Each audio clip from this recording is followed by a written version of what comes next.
大家好，歡迎你參加 Access 嘅 Webinar。我係香港同台灣嘅 Technical Manager Peter Ho。我哋今日會針對 Access Solution 可以帶俾大家咩嘅 benefit 呢？同各位做深入嘅分享。另外，仲有一位來自瑞典總部嘅同事 Florian 呢，將透過影片嘅方式一同為你做介紹。咁今日嘅 agenda 呢，首先會由我同大家簡單介紹下我哋公司啦。然後咧，阿 Florian 咧就會介紹下我哋 Access 嘅 technology 點樣結合強大嘅 AI 去保護你嘅資產啦，保護你嘅 employee 同埋增加你嘅管理效能。然後咧，我會再介紹下我哋 Access 嘅 integrate solution 同埋 benefit。最後會留少少時間做一個 Q&A。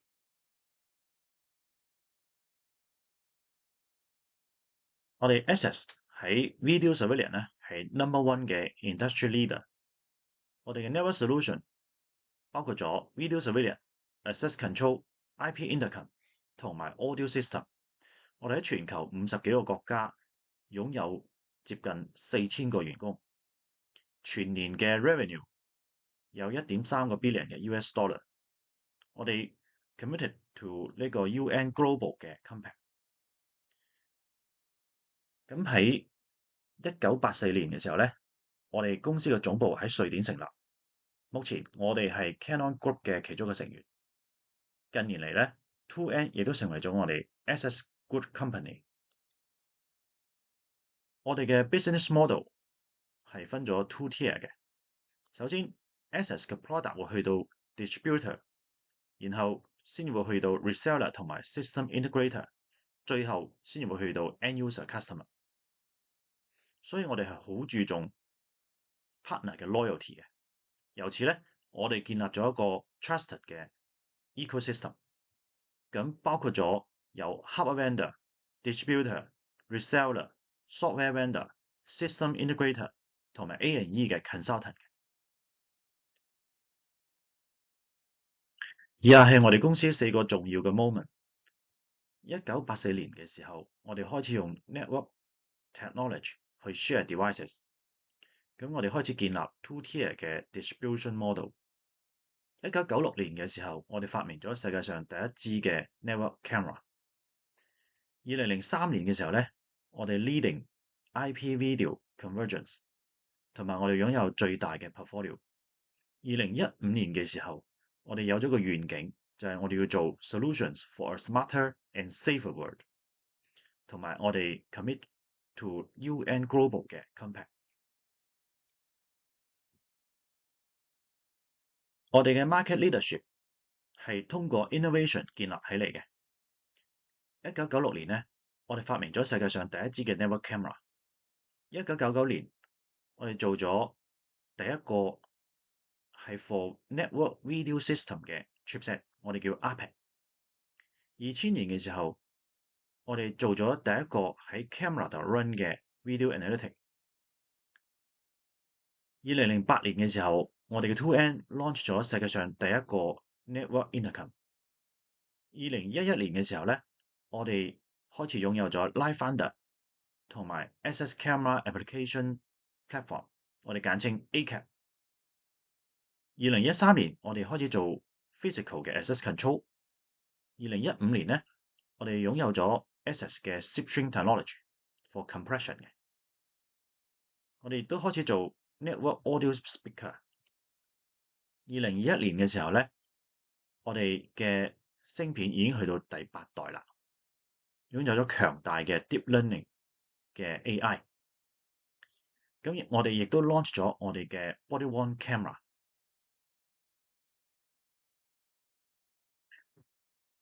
我哋今日會 cover 嘅 product 係包括咗 thermal camera 啦、explosion protected camera 啦、video and radar fusion camera 同埋 body-worn camera 嘅。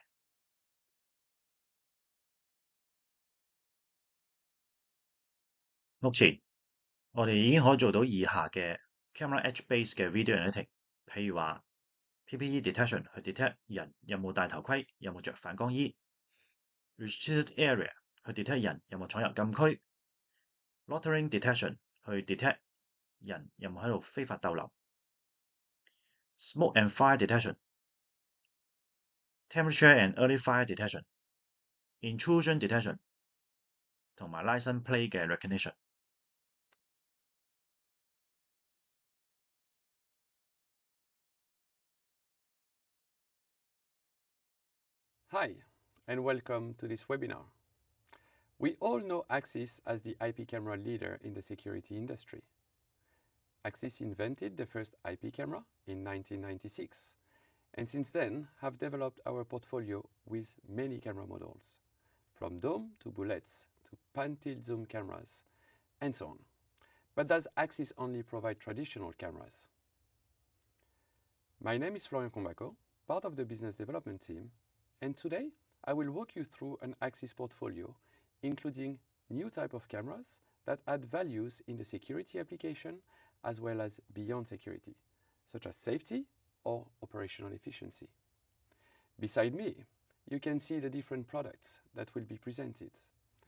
Axis thermal cameras, Axis explosion protected cameras, Axis radar, and Axis body-worn solution. I will explain what value each product and technologies brings in specific contexts and present use cases that highlight how those cameras solve your challenges. We will start focusing on thermal cameras. Axis offers thermal cameras for surveillance purposes, but also provide thermometric cameras for temperature monitoring.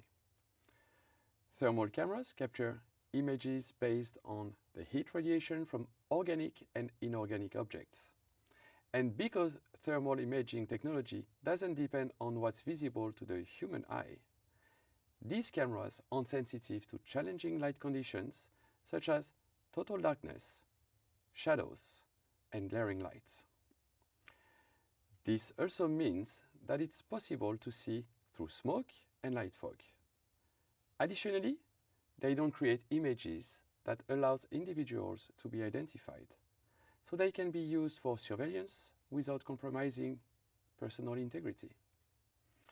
Our portfolio includes the Axis Q1951-E and Axis Q1952-E, which are fixed cameras that offer different resolutions.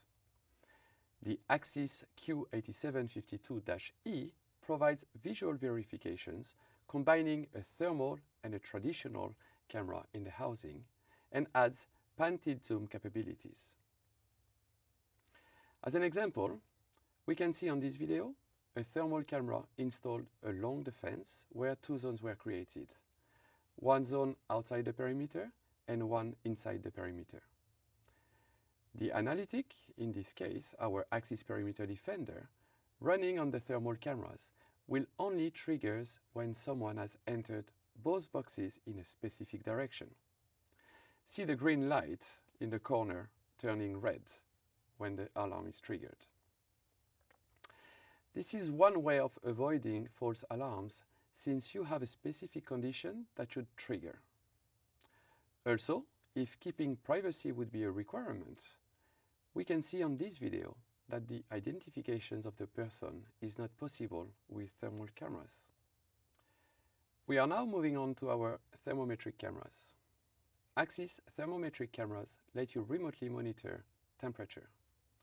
Without being on site, you will be able to know if your equipment is getting close to overheating. You'll receive a notification if the temperature passes a set threshold or if it varies too rapidly. This allows you time to act to avoid unwanted downtime. Plus, it enables predictive maintenance planning. Our temperature monitoring cameras also include early fire detections analytics, so it's possible to set triggers and get warnings about early signs of fire or potential overheating. This portfolio includes the Axis Q1961-TE, our bullet form factor. It also includes the Axis Q2101-TE, which offer more lens options as well as the possibility to be mounted on a pan-tilt motor. In this example, we have the camera monitoring a number of preset areas on equipment where temperature cannot go out of the preset range. Notice that the data collected by the camera can be overlaid into the camera view. If the temperature would exceed a certain threshold, the camera would send an alert to the monitoring center to notify them so they could take the right action. We are now leaving our thermal camera portfolio to focus on our explosion-protected cameras. An explosion-protected camera usually has a heavy-duty enclosure, certified for use in hazardous areas where flammable material such as liquid, gas, vapor, or dust may be present. Areas classified as hazardous area are often found in industrial operations like oil and gas, chemical plants, underground mining, and food processing, where the use of network cameras can significantly improve safety and efficiency. Depending on where you are in the world, they are divided into Zone and Division 1 or 2. Zone and Division 1 areas are usually associated with productions where explosive atmospheres will occur continuously or intermittently.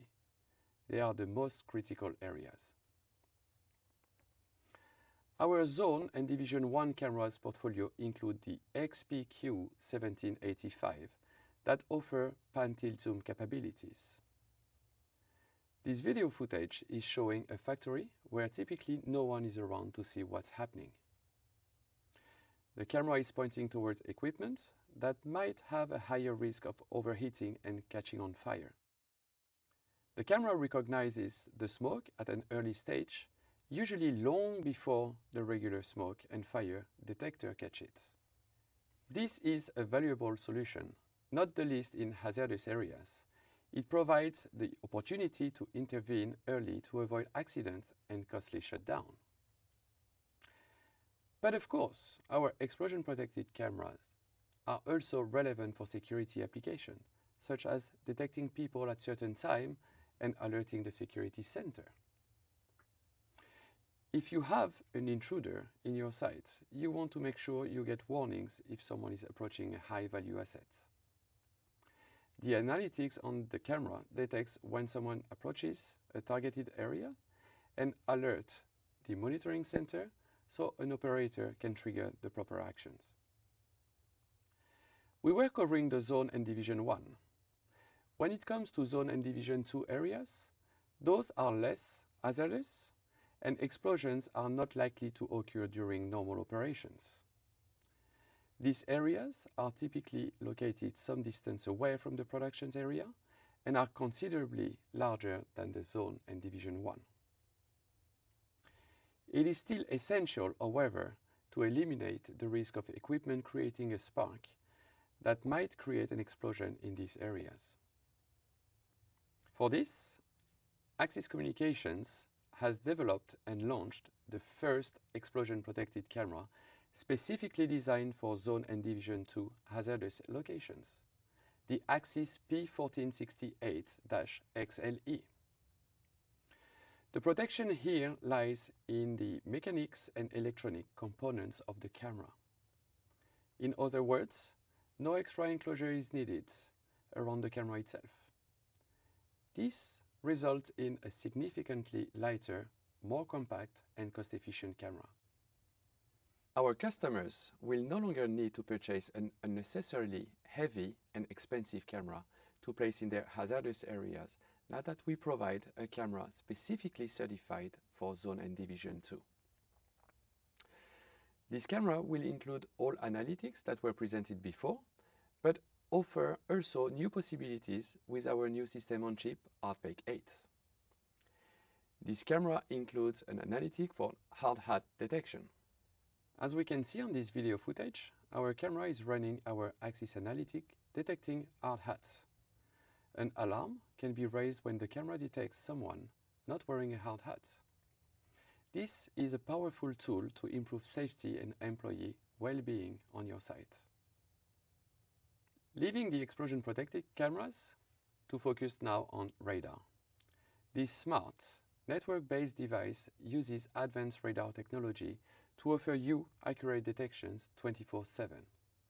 By nature, radar isn't dependent on visibility, and it's not fooled into reacting wrongly to things like moving shadows, beams of light, or insects. So you get reliable detections and keep false alarm to a minimum. Our radar portfolio includes two products. Our standalone radar, the Axis D2110-VE. But the power of the radar is even greater when it's combined with traditional cameras.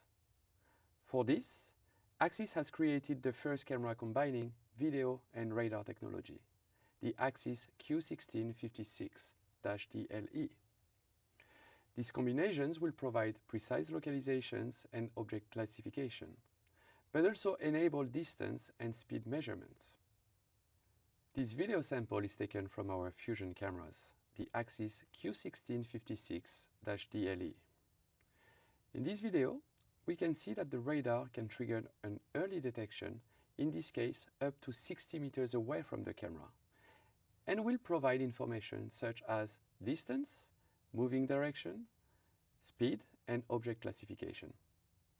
The camera had a visualization of the scene, and with its own deep learning capabilities, will confirm the classifications of the objects, which increases the accuracy and minimizes false alarm. Radar can also add value in the safety areas like in cities or transportations, where there is need to monitor the speed of vehicle, for example. Axis Speed Monitor seamlessly connects Axis Security Radar to your visual camera, making it possible to display vehicle speeds, collect statistics, and make informed decisions for improved road safety. Our traditional surveillance cameras are usually installed on walls or poles. Body-worn camera instead sits on people and provide great value to many different segments. Body-worn cameras document events and capture valuable evidence. They are also an effective way to deter bad behavior and positively influence the actions of both camera wearers and the public. The portfolio includes a wide selection of body-worn products, from very robust cameras to more discrete external sensors to blend in every situation. It also includes the docking stations to recharge and offload the recordings stored in the body-worn cameras to a video management system of your own choice. Recently, Axis has just launched a new body-worn product called Axis Body-worn Live. Axis Body-worn Live streams live video and data directly from a body-worn camera. As soon as a user presses the recording button of the body-worn cameras, they can start streaming encrypted video to an operator behind the scenes. This following video shows the power of using different camera technologies to secure sites. In this example, the monitoring center sees suspicious behavior from someone by using our traditional cameras. He informs the guards about it and provides some attributes for the guard to stop the person. The guard presses the button on the body-worn camera, and instantly live video and data are sent to the monitoring center for them to review the situation. Luckily, in this case, nothing happened. But if it would have, the monitoring center could have taken the right actions for the safety of the guard. Body-worn solutions can also be used to improve the journey in public transport. It creates a secure and welcoming public transport environment. Our body-worn solutions safeguard your staff, drivers, and passengers by deterring disorderly and aggressive behavior. Beyond security, wearable video solutions help public transport providers ensure high standards of staff professionalism, driver behavior, and accountability with high-resolution video recordings of on-the-job performance. Finally, for our delivery customers, we help protecting yourself and your drivers from false liability claims for package theft or damage. Our wearable video solutions provide an indisputable record of every delivery, who accepted it, where it was left, and a 360 degrees view of package condition. Additionally, they improve employee safety and ensure compliance. So, to wrap up this session, I would like to summarize our journey.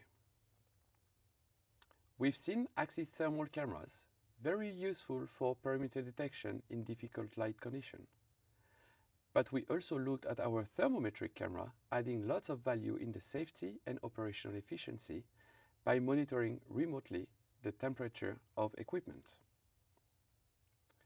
We then moved to our explosion-protected cameras and discovered applications covering different areas.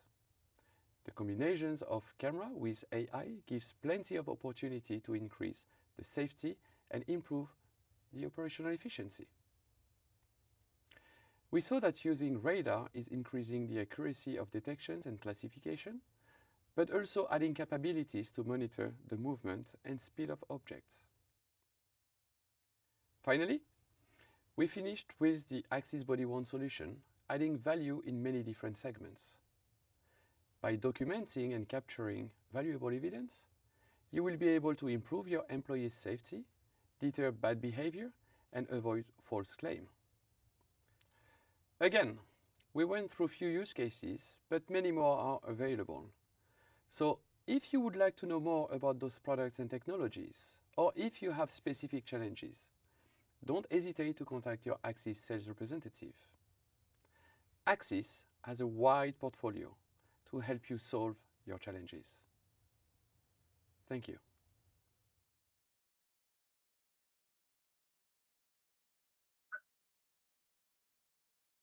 咁 Access 嘅 solution 有邊幾方面嘅重要嘅 benefit 呢？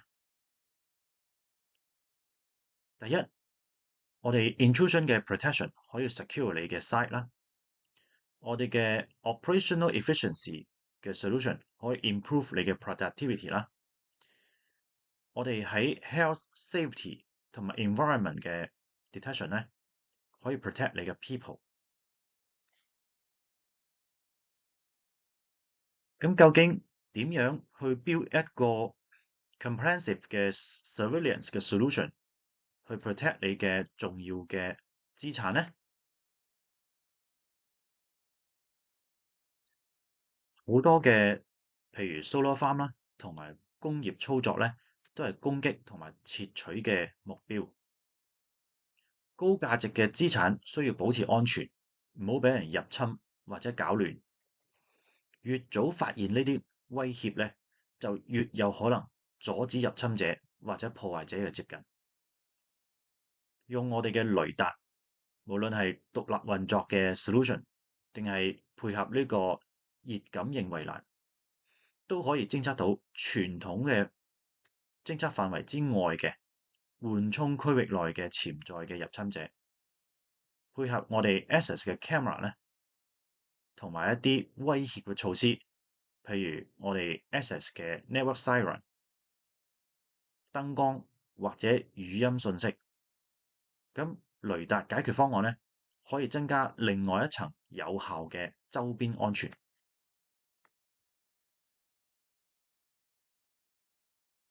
接落嚟，我哋講下周邊圍欄嘅保護。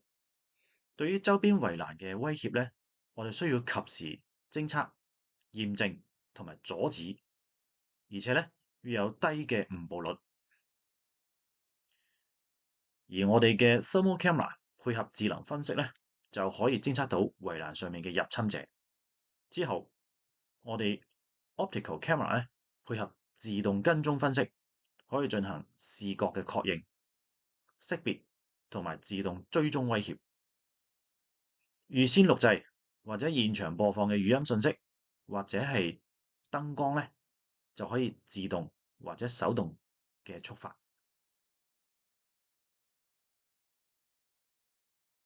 對於車牌識別，無論停車場嘅大細咧，都需要確保只有授權嘅人同埋訪客先至可以進入。同時咧，不論對於事先批准或者 ad hoc 嘅拜訪者咧，都要能夠控制邊部車輛可以進入場地。咁配備車牌識別分析嘅攝像頭咧，就可以自動批准車輛嘅進入，並且咧知道停留時間啦，同埋保留訪客嘅記錄。第二個問題係點樣透過自動化同埋數字化嚟優化你嘅運營效率呢？對於 overheating 嘅 equipment 咧，全天候運作嘅機器同埋設備都會有好多嘅磨損，其中一個後果就係會過熱，最終會出現故障或者火災。如果唔能夠及時檢測呢啲咁嘅事件咧，就可能會導致不必要嘅停機時間同埋經濟損失。Access 嘅 solution 咧就係用 thermal camera 進行遠程嘅溫度監測，佢可以設置溫度嘅報警啦，偵測溫度嘅變化是否低於或者超出你嘅預設範圍。當溫度變化嘅時候咧，就可以發送警報，通知相關嘅操作人士。對於 maintenance verification 嘅應用，無論維護係咪由分包商執行，都需要驗證維護工作係咪確實完成啦，係咪以正確嘅方式進行，同埋係咪遵守安全程序。Access solution 咧係發放俾維護人員穿戴嘅攝影機，即係我哋嘅 body-worn camera。咁佢哋就可以記錄由佩戴者嘅角度去所做嘅一切。咁呢啲錄影咧係可以稍後進行審查，而且咧可以用於技術同埋安全角度進行成本同時間效益嘅內部培訓。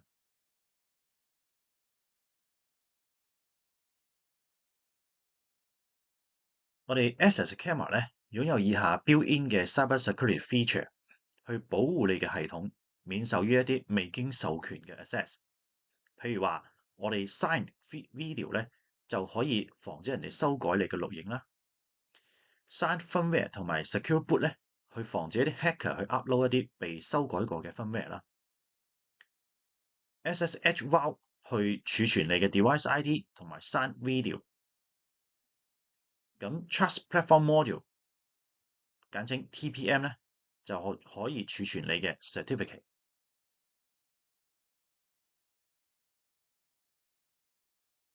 好，咁第三個問題咧就係點樣有效地防止火災同埋工作場所嘅事故咧？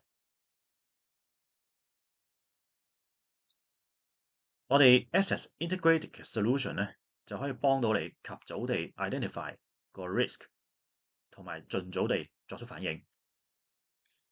首先，我哋嘅 thermal camera 可以 detect 到溫度嘅 increasing，然後會自動 trigger network siren 閃燈啦，同埋 network speaker 播放一啲預錄嘅聲音。然後咧，當溫度持續升高，接近要燃燒同埋產生煙霧啦，我哋嘅 camera 咧就可以 detect 到呢個煙霧，就 trigger 下一步嘅 action，譬如播放啲更加嚴重嘅警告啦。當真正有火或者係爆炸產生嘅時候咧，咁我哋嘅 network speaker 就可以被觸發去播放一啲提示人逃生嘅 message 啦，譬如話 Fire in the Zone 1, please leave as soon as possible。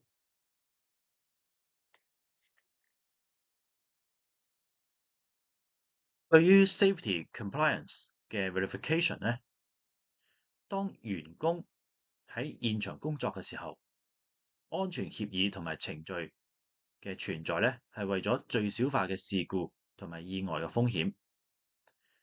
就算有咗呢啲協議咧，但係要確保佢哋得到遵守咧，仍然係一個挑戰嚟嘅。所以我哋 Access 嘅 solution 咧，就係發放俾維護人員 body-worn camera，佢會記錄由佩戴者嘅角度所做嘅一切。咁呢啲錄影咧，可以稍後進行審查，以驗證對安全協議嘅遵守。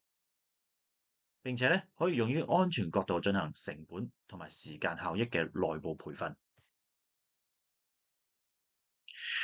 對於 ensure health and safety 嘅 detection 咧，喺遠程同埋冇人值守嘅現場獨自工作，意味着風險增加。如果發生事故或者緊急情況咧，周邊冇人可以提供幫助嘅。咁 Access Edge Smart Detection 咧就可以用於檢測同埋觸發報警，而且咧由遠程嘅操作員一齊立即對情況作出反應。譬如話我哋嘅 PPE 檢測啦、跌倒檢測啦，同埋煙霧檢測。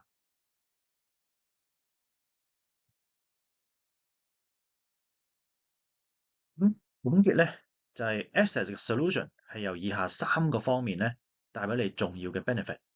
第一就係 secure 你嘅 site 啦，第二就係 improve 你嘅 productivity， 第3個方面咧就係 protect 你嘅 people。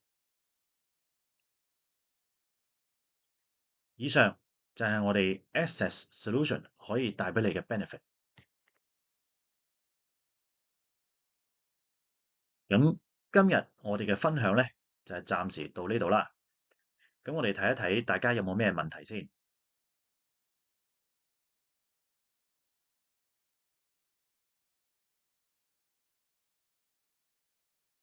好，我見到有第一條問題啦，就係問 Access 嘅 Radar Fusion Camera 咧有咩特別，同埋有冇咩實際嘅案例？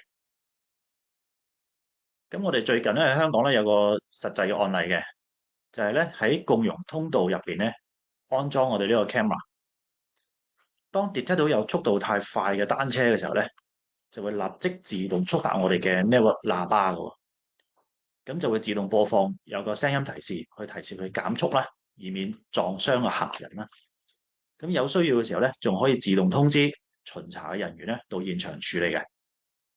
咁呢個 project 點解要用我哋 Access 嘅 Radar Fusion Camera 咧？首先咧，Access Radar Fusion Camera 佢可以偵測距離係比普通嘅 camera 遠1倍嘅喎，所以佢需要嘅安裝嗰啲攝影機同埋燈柱咧就少咗一半。呢個係符合我哋環保嘅持續發展嘅政策嘅。第二咧，呢啲自動觸發嘅機制咧，可以提高反應速度，同埋可以減省巡邏嘅人手嘅。第三啦，現成嘅 Access Camera 同我哋 Access Network 喇叭之間嘅 integration 咧，呢啲整合就可以令到我哋嘅 solution 不只係局限於安保。第四，我哋先進嘅資訊安全就保護咗呢個公眾嘅私隱啦。有幾條問題就防止俾 hacker 嘅入侵嘅。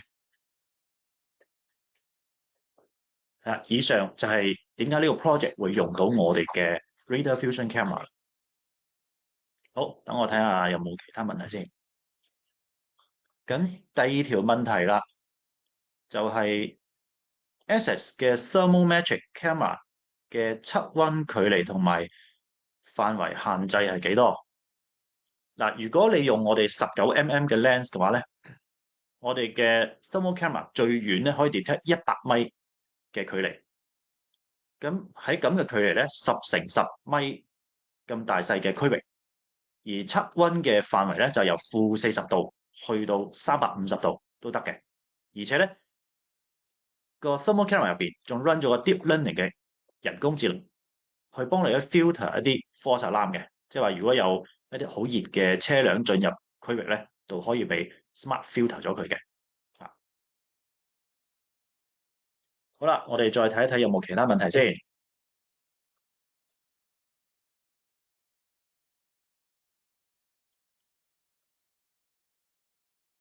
好，咁問到我哋嘅by Christina 啊，問到我哋嘅 thermal camera 咧，可唔可以 detect equipment 嘅 temperature， 同埋可唔可以用嚟 detect food product surface 嘅 temperature？其實我哋真係有一個實際嘅案例嘅，咁咧就係佢唔單止可以 detect 你做緊生產嗰啲equipment 嘅 temperature 會唔會過熱，超過你所 set 嘅溫度啦，譬如話超過let's say 60度，咁佢就會自動trigger我哋嘅 siren、network siren 閃燈啦、報警啦，或者係喇叭去播聲音提示人去 check 佢。咁佢亦都同時可以做到另外2種模式，就係話咧，如果有啲食物佢係需要保持低溫嘅，咁如果佢低於你所 set 嘅 minimum 嘅 temperature 嘅話咧，佢亦都可以去自動觸發報警，話俾相關工作人員知。甚至咧，如果你嘅溫度有快速地變化的話咧，而呢一種快速變化亦都可以去 show 到呢個變化嘅加速度，咁咧就會去通知相關人士嘅。好，我哋睇一睇有冇其他問題。咁by Jason 嘅咁問題就係 Can your camera integrate with other system such API call another system？ 咁其實我哋嘅 camera 咧行嘅 protocol 係好 open 嘅。咁我哋有好多種嘅方式可以同其他嘅 system 去做 integration。譬如話，無論你嘅其他嘅 subsystem 係 support HTTP、TCP/IP、SNMP 等等呢啲 normal 嘅 protocol，定係咧用一啲 dry contact 嘅形式去接受或者發出呢個 analog 嘅信號，都可以做到 integration。聽唔到嘅。我哋亦都可以 send 出一啲 API 譬如話係一啲我哋叫 HTTP command 去 drive 其他嘅 system。如果係有 alert 產生嘅話，係啦。咁有 Alan 問嘅一個問題 ，Any control integration with AV， 譬如 Crestron 或者係 Chroma 嘅 control process，其實都係得嘅，因為咧譬如話我哋有啲 device 啦係 support SIP 啦 ，SIP 係最通用嘅一個係實時通訊嘅一個 protocol 啦，咁就可以同其他 third party support SIP 嘅一啲嘅 device 進行通訊啦。又譬如話去同Crestron 佢哋嘅 processor 去 control processor 去通訊啦，咁都有好多種選擇。譬如話，如果佢哋 support dry contact 嘅形式嘅通訊，亦都可以做到 integration 啦。又或者係佢哋同我哋之間有頭先所介紹嗰幾種嘅 protocol， 有任何一種係可以夾到嘅，都可以互相進行通訊。either 係佢哋 send 個譬如話我哋叫WAPX 嘅 HTTP command 去 drive 我哋嘅 device 做一個我哋可以做到嘅 action 俾佢啦，都可以嘅。好，咁我哋又見到有條問題 ，Can the camera for helmet detection also detect other PPE items？ 呢個問題好好啊。其實我哋正常嚟講咧，你寫乜嘢嘅AI 嘅 apps run 喺我哋支 cam 度咧，咁支 cam 就去 detect 乜嘢嘅。咁只要你嘅 AI 佢嘅功能係可以 detect 呢個 helmet， 又同時可以 detect 你個反光衣，譬如話，咁其實可以同時做到呢啲唔同嘅 detection 嘅。而我哋 camera 咧，因為我哋去到第8代嘅芯片 iPad 8，咁佢嘅 processing power 係足夠強大啦，去 run 你目前你所寫嘅一啲比較 comprehensive 嘅 AI 嘅。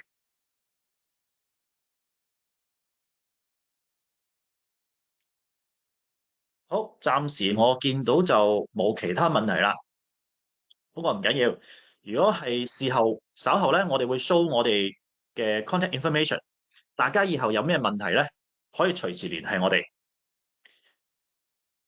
咁大家唔好急住走住喎。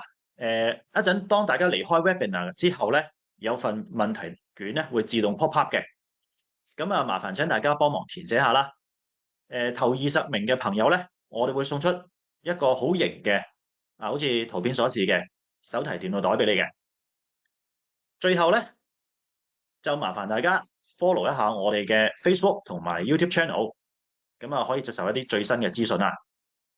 咁有興趣嘅朋友咧，仲可以到我哋喺九龍灣嘅體驗中心，或者上網去我哋 online 嘅虛擬體驗中心咧，去更深入了解 Access 嘅產品同埋方案嘅。咁今日就咁多，多謝大家，拜拜。